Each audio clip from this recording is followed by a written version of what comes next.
উনি পৃথিবীতে এমন একজন মহিয়সী নারী, যেই নারীর গর্ভে, যেই নারীর পেটের ভেতরে স্বামীর স্পর্শ ছাড়া সন্তান দিয়েছে কে? সাইয়েদনা ঈসা আলাইহিস সালাম পেটে আসলেন, মারিয়াম আলাইহিস সালাম লজ্জা পেলেন। হায় হায়, কেমন করে এলাকাবাসীদের কাছে আমি আমার মুখ দেখাবো? বিয়ে করি নাই, স্বামী নাই, বিয়ে হয় নাই, স্বামী নাই, কিন্তু পেটে সন্তান চলে এসেছে। হায় হায়, এলাকায় কেমনে মুখ দেখাবো? লজ্জায় পড়ে মারিয়াম আলাইহিস সালাম এলাকা থেকে চলে গেলেন। কি অবাক করে কাণ্ড! বাচ্চা ভূমিষ্ঠ হওয়ার জন্য, বড় হওয়ার জন্য 6 মাস 7 মাস লাগে নাই, পেটে বাচ্চা আসার সাথে সাথে বাচ্চাটাকে বড় করে দিয়েছে কে? সাইয়েদাতুনা মারিয়াম আলাইহিস সালাম এবার বসে পড়লেন, বুঝতে আরম্ভ করলেন প্রেগন্যান্সির পেইন উঠেছে। হঠাৎ করে পেট থেকে বাচ্চা ভূমিষ্ঠ হয়ে যাওয়ার পরে উনি কাঁপতে আরম্ভ করলেন। ক্ষুধার চোটে খাবার কিছু নাই, সামনে ঝর্ণা, উপরে একটা খেজুর গাছ। সাইয়েদনা ঈসা আলাইহিস সালামকে কোলে নিয়ে মারিয়াম আলাইহিস সালাম মনে মনে ভাবে, হায় রে, কেউ যদি একটু খেজুর পেড়ে দিত, এই ক্ষুধার মুহূর্তে আমি খেজুর খেয়ে পেটের ক্ষুধা নিবারণ করতাম। রব্বুল আলামিন মারিয়ামকে উদ্দেশ্য করে আয়াত নাযিল করে দিলেন, ওয়া হুজ্জি ইলাইকি বিজিযইন নাখলাতি তুসাকিত আলাইকি রুতাবান জানিয়া। কোরআন সাক্ষী, হুজ্জি ইলাইকি বিজিযইন নাখলা, এর মানে হচ্ছে মারিয়াম, কেউ পেড়ে দিবে না, একটু কষ্ট করে হাতটা উঁচু করে খেজুরের ডালা ধরে ঝাঁকুনি মারো, টসটসে কাঁচা পাকা খেজুর নিচের দিকে পড়বে, তারপর তুমি তুলে খাবে। সুবহানাল্লাহ পড়ে। আল্লাহ চাইলে অটোমেটিক্যালি কারামত হিসেবে খেজুরগুলো নিচে ফেলতে পারতেন না? কথা কোন? খেজুরগুলো অটোমেটিক্যালি নিচের দিকে পড়ছে? পড়ে নাই। আল্লাহ শিক্ষা দিয়েছে, যেই পরিস্থিতিতে থাকো না কেন, তোমাকে শ্রম ব্যয় করে, কষ্ট করে তোমার উপার্জন করতে হবে, রিজিকের বন্দোবস্ত করতে হবে। চিল্লায় বলেন ঠিক কিনা? ইসলাম আমাদেরকে এটাই শিখিয়েছে, কাজে লজ্জা নাই। আবার বিশ্বনবী বললেন, ইন কামাতিস সাআ ওয়া ফি ইয়াদি আহাদিকুম ফাসিলাতুন, তোমাদের কারো হাতে যদি একটা চারা বীজ থাকে, সে যদি দেখে কিয়ামত হতে শুরু করেছে, ফা ইন ইসতাতাআ আইয়াগরিসাহা ক্বাবলা আন তাকুমাস সাআ ফালইয়াগরিসহা, কারো হাতে একটা চারা বীজ নিয়ত করেছে, চারা বীজটা রোপণ করবে, ইন দা মিন টাইম দেখলো কিয়ামত হতে শুরু করেছে, বিশ্বনবী বললেন, যদি তোমার সুযোগ থাকে কিয়ামত হওয়ার আগে চারা বীজটা রোপণ করে দাও। কথা বুঝতে পেরেছেন? আপনার হাতে একটা চারা বীজ, আপনি প্ল্যান করেছেন এই চারা বীজটা রোপণ করবেন। ইন দা মিন টাইম দেখলেন কি হওয়া শুরু হয়েছে? ইদা জুলজিলাতিল আরদু জিলজালাহা, দ্য বিগেস্ট আর্থকোয়েক, ভূমিকম্প শুরু হয়েছে, কিয়ামত হয়ে যাবে। বিশ্বনবী বললেন, কিয়ামত হইতেছে ওদিকে, আর তোমার হাতে যদি চারা বীজ থাকে, দেরি করো না, কিয়ামত তোমার কাছ পর্যন্ত আসার আগে সুযোগ পেলে চারা বীজটা রোপণ করে দাও। ইসলাম শিখিয়েছে শেষ নিঃশ্বাস পর্যন্ত তোমাকে লড়ে যেতে হবে। এই পৃথিবীতে কেউ কাউকে জায়গা করে দেয় না, জায়গা করে নিতে হবে। এই পৃথিবীটা, the life is not a bed of roses, এটা ফুল বিছানো কোনো ফুল সজ্জা নয়, এটা কণ্ঠকাকীর্ণ। কেউ আপনার স্পেস করে দিবে না, কেউ আপনাকে সুযোগ করে দিবে না, কেউ আপনার জায়গা করে দিবে না, বরং আপনি জায়গা করে নিলে টাইনা নিচে নামান। কথা বলেন। এজন্য কখনো অলসতাকে স্থান দেয়া যাবে। রাসূল বাত্তালি, দুক্কানু শয়তান, অলস মস্তিষ্ক শয়তানের আড্ডা। অলস যদি কেউ থাকে, এটারে টেনে বেঁধে কাছে নামাবে, পারা যাবে? আলহামদুলিল্লাহ, লক্ষ্মীপুরে এরকম অলস ছেলে পেলে নাই, আছে। আমরা আজকে অলসতাকে নো বলে যাবো এই মাহফিল থেকে। অলসতাকে আমরা কি বলবো? আওয়াজ করে বলতে হবে, অলসতাকে কি বলবো আমরা? মুমিনের জীবনে কোনো অলসতা নেই। অলস হয় মুনাফিকরা। অলস হয় কারা? চিল্লায় বলতে হবে। মুমিনরা অলস হয়। অলস হয় কারা? এজন্য কোরআনে আল্লাহ এই কথাও বলে দিলেন, ওয়াইদা কামু ইলাস সালাতি কামু কুসালা ইউরাউনান নাসা ওয়ালা ইয়াযকুরুনাল্লাহা ইল্লা কালিলা। সুবহানাল্লাহ পড়ে। মুনাফিকরা যখন মানুষকে দেখানোর জন্য নামাজে যায়, ওই নামাজে তাদের ইখলাস নাই, ওই নামাজের ভেতরে তাদের কোনো খুশু খুদু নাই, ওই নামাজের ভেতরে আছে শুধু অলসতা। ওই নামাজে কি আছে? কিন্তু আমরা যখন নামাজে যাই, আমাদের অলসতা আছে? আমরা নামাজ পড়লে আমাদের হৃদয়টাকে সজীব করে দেয় কে? আমরা উঁচু করলে আমাদের মনটাকে চাঙ্গা করে দেয় কে? আমরা মসজিদে ঢুকলে হৃদয়টাকে প্রাণবন্ত করে দেয় কে? মুমিন তো নামাজে গেলে চাঙ্গা হয়, মুমিন ওযু করলে চাঙ্গা হয়। সাল্লাল্লাহু আলাইহি ওয়াসাল্লাম বললেন, ইয়াকিদু শাইতানু আলা কাফিয়াতি রাসি আহাদিকুম ইদা নাম। খেয়াল করে শুনবেন লক্ষ্য করে ভাইরা, চমৎকার একটা হাদিস। আমরা যখন ঘুমোতে যাই, শয়তান আমাদের প্রত্যেকের মাথার পিছনে 3টা অলসতার গিট মারে। কয়টা? আওয়াজ করে বলেন। 3টা অলসতার গিট মারে। ইয়াকিদু শাইতানু আলা কাফিয়াতি রাসি আহাদিকুম সালাসা উকাদ। 3টা গিট মারে যখন আমরা ঘুমোতে যাই। অলসতার 3টা গিট মেরে আমাদের কানের সামনে এসে ফিসফিস করে মন্ত্র পড়তে থাকে, আলাইসা লাইলুন তাওয়ীলুন ফারকুদ, আলাইসা লাইলুন তাওয়ীলুন ফারকুদ। বিশাল লম্বা রাত, ঘুমাও, অনেক সময় আছে, ঘুমাও। রাত 5টা বেজে যাচ্ছে, তাহাজ্জুদের সময় শেষ হয়ে যাচ্ছে, তখনও শয়তান বলে রাত অনেক লম্বা, ঘুমাও। ফজরের সময় পার হয়ে যাচ্ছে, সূর্য উঠে যাচ্ছে, শয়তান বলে আলাইসা লাইলুন তাওয়ীলুন ফারকুদ, এখনো অনেক সময় আছে, লম্বা লম্বা লম্বা চৌড়া রাত পড়ে আছে, তুমি ঘুমাও। বিষ্ণুই বললেন, ফাইন ইস্তাইকাযা ওয়া যাকারাল্লাহ ইনহাল্লাত উকদা। আমার উম্মতের কেউ যখন ঘুম থেকে জেগে ঘুম থেকে ওঠার দোয়া পড়া শুরু করে দেয়, অলসতার প্রথম গিটটা সাথে সাথে খুলে দেয় কে? আপনি ঘুম থেকে উঠেই যখন ঘুম থেকে ওঠার দোয়া করবেন, আপনার অলসতার প্রথম গিট খুলে দেয় কে? ঘুম থেকে ওঠার দোয়াটা কি? আলহামদুলিল্লাহিল্লাযী আহইয়ানা বা'দা মা আমাতানা ওয়া ইলাইহিন নুশুর। প্রশংসা সে আল্লাহ, যে আল্লাহ আমাদেরকে লম্বা একটা ঘুম শেষে, মৃত্যু শেষে আমাদেরকে ঘুম থেকে উঠালেন। এই দোয়াটা পড়ার সাথে সাথে শয়তান যে 3টা গিট মারছে, ওই 3টার একটা খুলে দেয় কে? ফাইন তাওয়াদ্দা ইনহাল্লাত উকদা। ঘুম থেকে জেগে ঘুমের দোয়া পড়ার পরে যখন কেউ ওযু করে ফেলে, অলসতার দ্বিতীয় গিটটাও খুলে দেয় কে? ওযু করার পরে ফাইন সাল্লাত ইনহাল্লাত উকদা, নামাজের মুসল্লায় দাঁড়িয়ে যখন নামাজ শুরু করে দেয়, অলসতার 3 নাম্বার গিটটাও খুলে দেয় কে? 3টা গিট যখন খুলে দেয়, বিষ্ণু সাল্লাল্লাহু আলাইহি ওয়াসাল্লাম বললেন, ফাআসবাহা নাশীদাল কলব। নাশীদ, তখন মুমিন বান্দা সজীব হয়ে ওঠে, প্রাণবন্ত হয়ে ওঠে, উচ্ছ্বসিত হয়ে ওঠে। ওয়া ইল্লা খাবিসান নাফসি কাসলান। আর যদি ঘুমিয়ে থাকে, 3টা গিট তার মাথার পেছনে শয়তানের অলসতার লেগে থাকে, তাহলে তার দিনটা শুরু হয় অলসতা দিয়ে, আর সে হয় অলসতার রাজা। চিল্লা এখন ঠিক কিনা? এজন্য আমরা কি অলস হতে চাই না কর্মঠ হতে চাই? কোন নবীরা কি অলস ছিলেন? পৃথিবীতে কোন নবী অলস ছিলেন? সব নবী কর্মঠ ছিলেন। বিষ্ণু সাল্লাল্লাহু আলাইহি ওয়াসাল্লাম বললেন, মা বা'আসাল্লাহু নাবিয়্যান ইল্লা রাআল গনাম। এই পৃথিবীতে এমন কোন নবী নাই যেই নবী বকরি চড়ায় নাই। কি চড়ায় নাই? বকরিরে আপনারা লক্ষ্মীপুরের ভাষায় কি বলেন?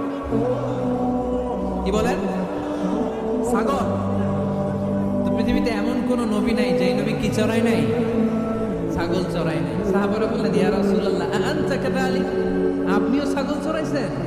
বিষ্ণু সাল্লাল্লাহু আলাইহি ওয়াসাল্লাম বললেন, না, আমিও ছাগল চড়িয়েছি। ওয়া ইন্নী আরআহা আলা কারারিতি আহলি মক্কা। আমি তো মক্কাবাসীদের অল্প কিছু পয়সার বিনিময়ে তাদের ছাগলগুলোকে চড়িয়ে দিতাম। সুবহানাল্লাহ পড়বেন না? বিষ্ণু সাল্লাল্লাহু আলাইহি ওয়াসাল্লাম ছাগল চড়াতেন। ছাগল চড়ানো সহজ কাজ না কঠিন কাজ? কেন কঠিন এটা? হ্যাঁ, টেরা খুঁটি মারে। হ্যাঁ, ছাগল যারা পালে তারা জানে ছাগল পালা কত কষ্ট। ওরে ডানে টান দিলেও কই যায়, রশি ধরে বায়ে টান দিলে কই যায়, সামনে টানলে কই যায়, পিছনে টানলে কই যায়। সারা সপ্তাহ আপনি সময় পান না এটার গোসল করাবেন। ভাবলেন আজকে জুমার দিন আমিও গোসল করি, এটার গোসল করি। এটারে আপনি পুকুর ঘাটে নিবেন, টান দিয়েছেন, ওর বাপের কিরাও 1 ইঞ্চিও সামনে যাবে না। ঠিক কিনা? এই টেরা প্রাণী আল্লাহর কি মহিমা। আল্লাহ তাআলা পৃথিবীর সবচেয়ে শ্রেষ্ঠতম মানুষদেরকে ছাগল চড়িয়ে ছেড়েছেন। ঠিক কিনা? মা বা'আসাল্লাহু নাবিয়্যান ইল্লা রাআল গনাম। এই পৃথিবীতে এমন কোন নবী ছিল না যে নবীরা ছাগল চড়ায় নাই। আল্লাহ বুঝাতে চাইলেন ছাগল চড়ানো অনেক কষ্টের কাজ, অনেক ধৈর্যের প্রয়োজন। এখন নবীরা তোমরা ছাগল চড়াও, কিছুদিন পর ছাগলের চেয়েও টেরা জাতি মানুষ চড়াইতে হবে। মানুষের মধ্যেও টেরা আছে না নাই? ভালো বললে ভালোটা বুঝে না, ডানে যেতে গেলে বায়ে যায়, বায়ে যেতে বললে ডাইনে যায়, এরকম আছে না নাই? সম্মানিত ভাইয়েরা, সমস্ত আম্বিয়া আলাইহিমুস সালাম ওনারা কর্মঠ ছিলেন। সাইয়েদনা আদম আলাইহিস সালাম নিজ হাতে চারা গাছ রোপণ করে চাষাবাদের কাজ করেছেন। সুবহানাল্লাহ পড়েন। সাইয়েদনা ইব্রাহিম আলাইহিস সালাম চাষাবাদের কাজ করেছেন। সাইয়েদনা দাউদ আলাইহিস সালাম নিজ হাতে যুদ্ধের জন্য যে পোশাক পরতে হয়, যেটা পরলে গায়ের মধ্যে ছুরি মারলেও ঢুকে না, ওই শিরস্ত্রাণ বানিয়েছেন, নিজ হাতে তলোয়ার বানিয়েছেন। সুবহানাল্লাহ পড়েন। সাইয়েদনা মূসা আলাইহিস সালাম ছাগল চড়িয়েছেন। সাইয়েদনা মূসা আলাইহিস সালামের মেজাজ নরম না গরম? নবীদের মধ্যে সবচেয়ে বেশি মেজাজওয়ালা নবী ছিলেন মুসা আলাইহিস সালাম। উনিও 8 থেকে 10 বছর সাইয়েদনা শুআয়ব আলাইহিস সালামের এরিয়াতে ছাগল চড়িয়েছেন। চিল্লায় বলেন সুবহানাল্লাহ। এজন্য নবীরা যেহেতু কাজ করেছেন, কর্মঠ ছিলেন, আমরাও কর্মঠ হব, ঠিক কিনা? সাহাবারাও কর্মঠ ছিলেন, বিশ্বনবীর সাহাবারাও ব্যবসা করতেন। সাইয়েদনা আবু বকরের বিশাল ব্যবসা প্রতিষ্ঠান ছিল। সুবহানাল্লাহ। আপনারা হজ উমরা করেছেন কে কে দেখি? করছেন? মাশাআল্লাহ। যারা করে নাই আল্লাহ তাদেরকে আল্লাহর কর জিয়ারতের তুমি নসিব করো। বিশ্বনবীর মাকবারার সামনে দাঁড়িয়ে আমরা যেন সালাম পেশ করতে পারি, তুমি নসিব করো। বাইতুল্লাহ শরীফে এবং মসজিদ নববীতে আমরা যেন সালাত আদায় করতে পারি, আল্লাহ তুমি নসিব করো। সাইয়েদনা আবু বকর রাদিয়াল্লাহু তাআলা আনহুর ব্যবসা প্রতিষ্ঠান ছিল মক্কার কাবাগরের পাশেই। ওনার ব্যবসা প্রতিষ্ঠানগুলো যেখানে ছিল ঠিক ওইখানেই সৌদি সরকার এখন শপিং মল বানিয়ে দিয়েছে। মাসজিদ আবু বকর মক্কা শহরের যেখানে বহিরাগতরা এসে ওখানে ছাগল, ওখানে ঘোড়া, উট এগুলো রাখতো, আস্তাবল রাখতো। ঘোড়া আর উট যেখানে রাখা হতো ঠিক ওই জায়গায় সৌদি সরকার ওটার পার্কিং লট বানায় দিয়েছে। মানে যেখানে আগে সাহাবাদের ব্যবসার জায়গা ওইখানে বর্তমানে শপিং মল। যেখানে আগে সময়কাল সাহাবারা উট আর ঘোড়া রেখে বাঁধতো ওইখানে এখন গাড়ি ঘোড়া রাখার ব্যবস্থা করা হয়েছে। সাইয়েদনা আবু বকর অনেক বড় ব্যবসায়ী ছিলেন। ওনার নিজ টাকা দিয়ে হাবাসা থেকে আসা সাইয়েদনা বেলালকে তিনি 20,000 স্বর্ণ মুদ্রা দিয়ে উমাইয়া ইবনে খালাফের কবল থেকে তিনি মুক্ত করেছেন। সাইয়েদনা উসমান যুন্নুরাইন বড় ব্যবসায়ী ছিলেন। নিজের টাকা দিয়ে মদিনার মুসলমানেরা পানি খেতে পারে না, বীরে রুমা নামে একটা কুয়া ছিল, এই কুয়ার মালিক ছিল ইহুদি। মুসলমানেরা পানি খেতে গেলে সে বকা দিত, পানি খেতে দিত না। বিশ্বনবী বললেন, আমার সাহাবীদের মধ্যে এমন কি কেউ নাই নিজের অর্থায়নে বীরে রুমা কিনে মুসলমানদেরকে দিয়ে দিবে? সাইয়েদনা উসমান যুন্নুরাইন বললেন, ইয়া রাসূলুল্লাহ, আপনার খেদমতে আমি হাজির। মুহূর্তের মধ্যে সাইয়েদনা উসমান যুন্নুরাইন নিজের অর্থায়নে বীরে রুমাটা কিনে মুসলমানদের জন্য সদকা করে দিয়েছে। তো ব্যবসা না করলে, কর্মঠ না হলে, উপার্জন না হলে সদকা করা যাবে? চিল্লায় বলেন করা যাবে? সুনানে তিরমিজির বর্ণনা, বিষ্ণু ঈসা ইসলাম মক্কা থেকে যত সাহাবারা হিজরত করে মদিনায় এসেছে, মদিনাতে কোনো না কোনো সাহাবার সাথে বিশ্বনবী ভ্রাতৃত্বের বন্ধনে আবদ্ধ করে দিয়েছে। সুবহানাল্লাহ বলেন। এজন্য মক্কা থেকে যারা এসেছে এদেরকে বলে মুহাজির। এদেরকে কি বলে? আর মদিনায় যারা ছিল এদেরকে বলে আনসার। এদেরকে কি বলে? আওয়াজ করে উত্তর দিবেন। মক্কা থেকে যারা এসেছে তাদের নাম, আর যারা মদিনার সাহাবী তাদের নাম আনসার। আজকে এই মাহফিলে লক্ষ্মীপুর এর বাইরে থেকে কারা কারা আসছেন দেখি?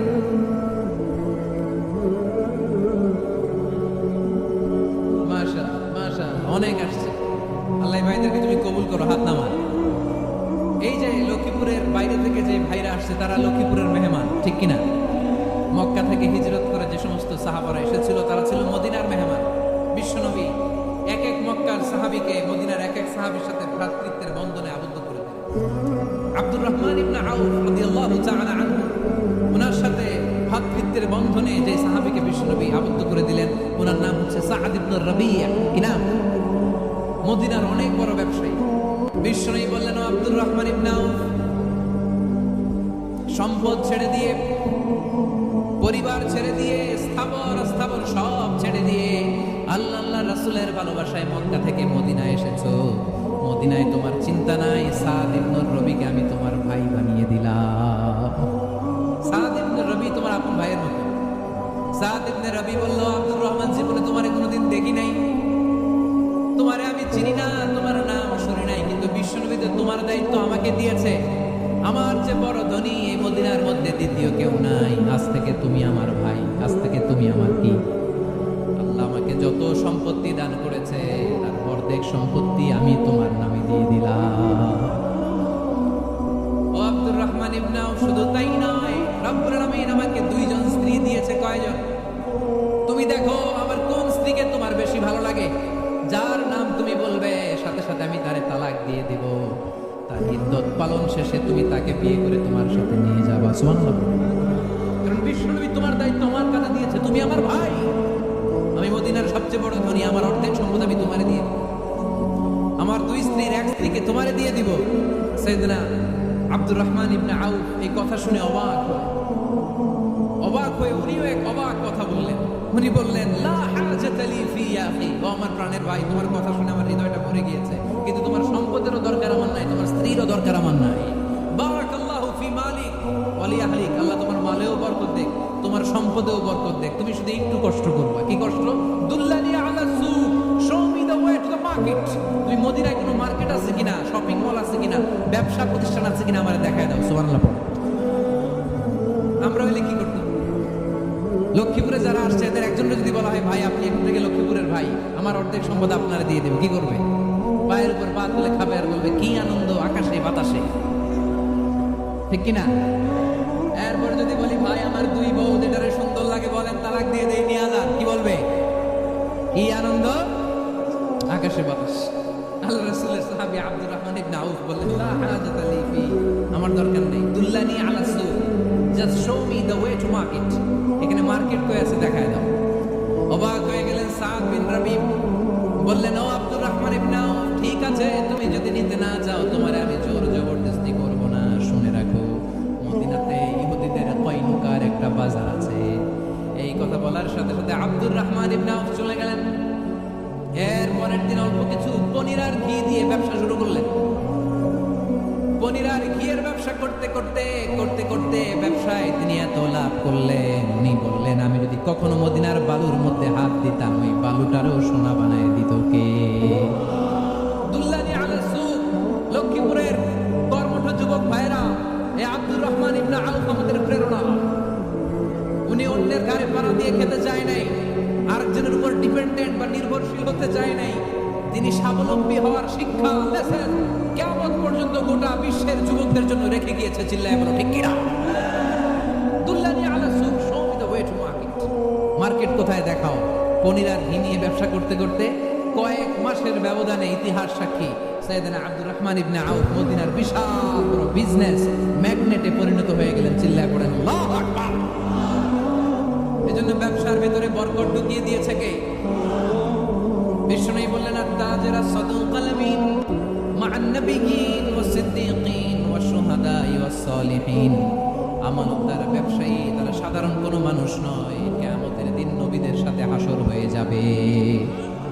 আপনারা যারা ব্যবসা করেন এটা সাধারণ বিষয় নয়। বিষ্ণু ইসলাম নিজেও ব্যবসায়ী ছিলেন।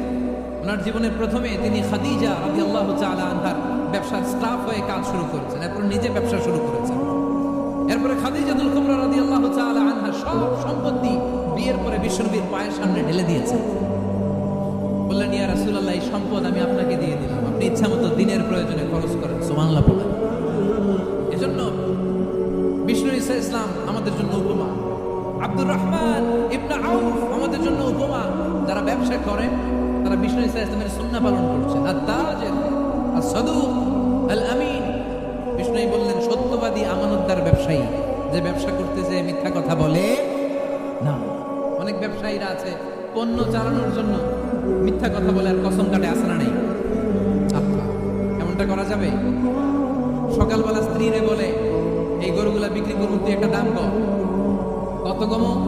স্ত্রীরে শিখাই দিচ্ছে এই গরুর দাম তুই 40,000। তো বউ বলে ঠিক আছে, দাম পেলাম 40,000। এরপরে বাজারে যখন গরু বিক্রি করতে যায় একজন যখন বলে যে ভাই এটা 30,000 টাকা দিয়ে কিনবো, ভাই আল্লাহর কসম সকালে একজন 40,000 দাম কইছে, আমি দেই নাই। আছে না নাই? কৌশল করে বউরে শিখাইছে সকালে তুই দাম তো 40,000। তো বাজারে যে সকালে একজন দাম করছে, দাম করে কইছে 40,000 দেই নাই, আপনার 30,000 কেমনে দেই?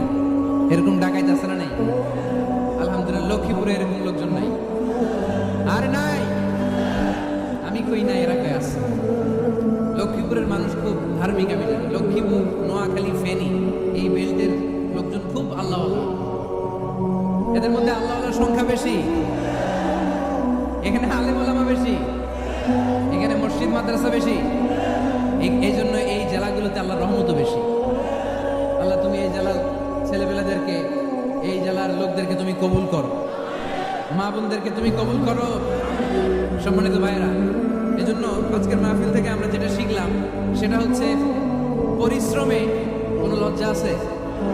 আমরা কাজ করে খাবো, ঠিক কিনা? Never underestimate any job.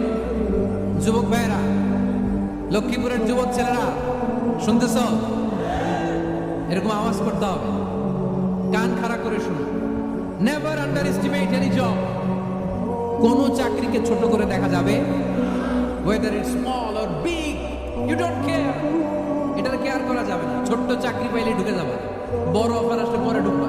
এটা ছোট কাজ, এটা হোটেলের ওয়েটার, এটা ছোট্ট স্টাফ, এটা কেরানি না, কাজ কাজ। কাজের মধ্যে কোনো ছোট বড় নাই। খেটে খাওয়া মানুষকে বিশ্বনবী অনেক সম্মান করতেন। বিষ্ণু ঈসা ইসলাম খেটে খাওয়া মানুষদেরকে এত ভালোবাসতেন, বিদায় হজের মতো এত গুরুত্বপূর্ণ ভাষণও এই মেহনতি মানুষদের কথা বাদ যায় না। সুবহানাল্লাহ পড়বেন না? দিনটা ছিল জুমাবার। বিষ্ণু ঈসা ইসলাম আরাফাতের ময়দানে দাঁড়িয়ে ঐতিহাসিক একটা ভাষণ দিলেন। এই ভাষণের নাম হলো বিদায় হজের ভাষণ। এই বিদায় হজের ভাষণেও খেটে খাওয়া মানুষের কথা বিশ্বনবী বাদ দেয় না। বিশ্বনবী বলেছেন, খবরদার, অধীনস্থ কর্মচারীদের সাথে খারাপ আচরণ করো না। আতঈমুহুম মিম্মা তাকুলুন ওয়াকসুহুম মিম্মা তালবিসুন। খবরদার, মনে রেখো, তোমরা যা খাবে তোমাদের অধীনস্থ কর্মচারীদেরও তা খাওয়াবে, তোমরা যা পড়বে তাদেরও তা পড়াবে। বিশ্বনবী শেষ নিঃশ্বাস ত্যাগ করে যাওয়ার আগে যেই কয়েকটা কথা বলেছিলেন তার মধ্যে মেহনত